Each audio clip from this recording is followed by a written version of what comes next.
I wasn't lucky. I was amazing. And how would you know? You weren't even there. If I had been, I'd have bloody well stopped you. The magics you channeled are more ferocious and primal than anything you can hope to understand, and you are lucky to be alive, you rank, arrogant amateur. You're right. The magics I used are very powerful. I'm very powerful, and maybe it's not such a good idea for you to piss me off. Why was Giles so mad about the magics that Willow was using, and what is the context behind magic in the Buffyverse? Spoilers ahead for Buffy the Vampire Slayer. All magic originally flowed from the Seed of Wonder, the source of all magic on Earth. Now, if you're wondering what the Seed of Wonder is, it's an ancient artifact that existed long before humans and served as the wellspring of all magic in the Buffy universe. That first appeared in Season 8 of Buffy the Vampire Slayer in comic book form, following the conclusion of Season 7. This seed acted like a dimensional anchor, holding the magic and the demons that had spilled into our world, while also empowering everything from witches to the Slayer line itself. Hidden beneath the Sunnydale Hellmouth, it kept supernatural energy contained and stable. Magic into itself is a total pool of supernatural energy, woven into every living creature, operating by its own ancient rules rather than breaking the laws of nature. It didn't overwrite physics, it actually flowed alongside of it, acting like a hidden layer of energy most humans never noticed or tapped into. Oh. Willow herself even joked that magic was basically chemistry with more new, and that comparison worked because magic relied on energy, the person channeling it, and the actions that shaped the final effect. Giles explained it like an erotic form of energy that could be disrupted just like any other. Now, in the earliest age of the world, the Shadow Men used this force to battle darkness, capturing a young girl and infusing her with the demonic power, thus creating the first Slayer, while the secretive Guardians forged a weapon for her in the shadows.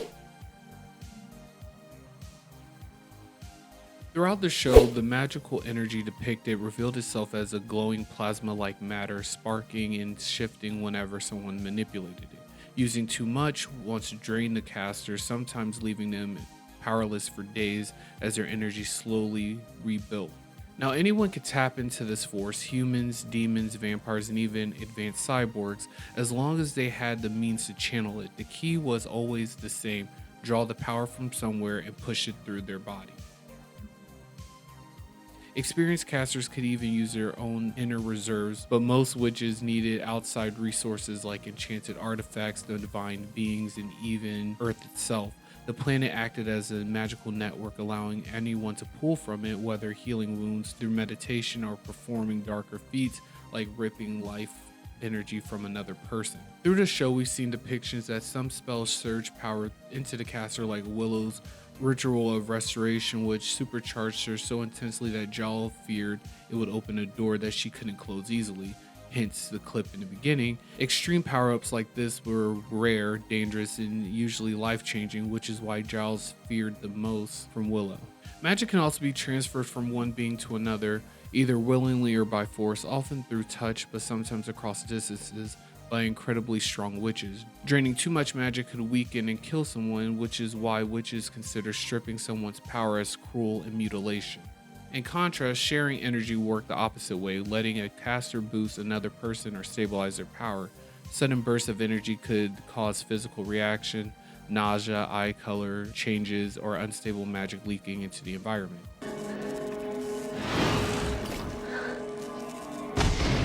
Performing the magic usually included spells, whether spoken incantations or full rituals that combined ingredients, movements, and timing. Some spells were simply phrases, while others demanded rare tools, specific locations, and with enough training, witches could do magic purely by will, from basic telekinesis and glamours to high-level feats like shape-shifting, conjuring, blasting energy, or even flying. Some individuals were naturally gifted, while others needed years of work to achieve the same level. Magical strength often ran in families, especially through maternal line, as seen with Tara and Amy, who inherit their powers from their mothers, and knowledge mattered the most, but power mattered more. Giles' expertise paired with Willow's raw strength showed that magic often required a balance of both, and the Watchers Council even had a scale to measure magical proficiencies, though how it worked remains a mystery. Magic came with its limits, and pushing those limits could damage the user physically, mentally, or even spiritually. Some dangers built slowly while others struck instantly, making magic as risky as powerful. We've seen this with Willow, and over time magic had become an addiction. And magic can often become an addiction, acting on the mind like a powerful drug when overused. Willow was the clearest example of this. She began using magic to help Buffy, but the rush and the convenience slowly pulled her into dangerous territory. Her addiction spiraled after Amy introduced her to Rack, whose spells flooded users with raw power that felt euphoric and left them spaced out and reckless. Willow's eyes darkened, her body weakened magically, and her behavior shifted into something unstable and impulsive. After one of her spells accidentally created a demon, she tried to quit entirely, giving up all magical tools and refusing to cast even basic spells. God, I need help. Please, please help me. Please, please, please.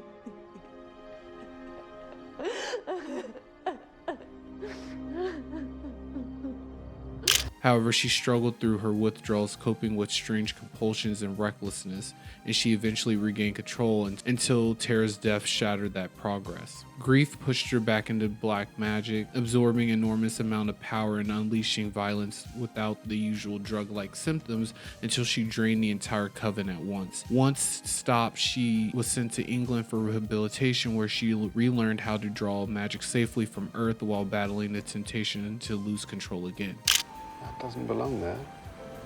Despite the dangers, magic could also elevate the caster, and as seen with Willow triggering the global activation of Slayers, the collapse is in a joyful, transcendent rush. The same force that exhausted her could also flood her with overwhelming bliss, showing that the overall balance of magic can actually have its benefits. But what do you think about magic and witches in a Buffyverse? With the reboot and continuation, I would be interested in seeing how magic in the Slayer line plays its part in this new show, but let me know in the comments below.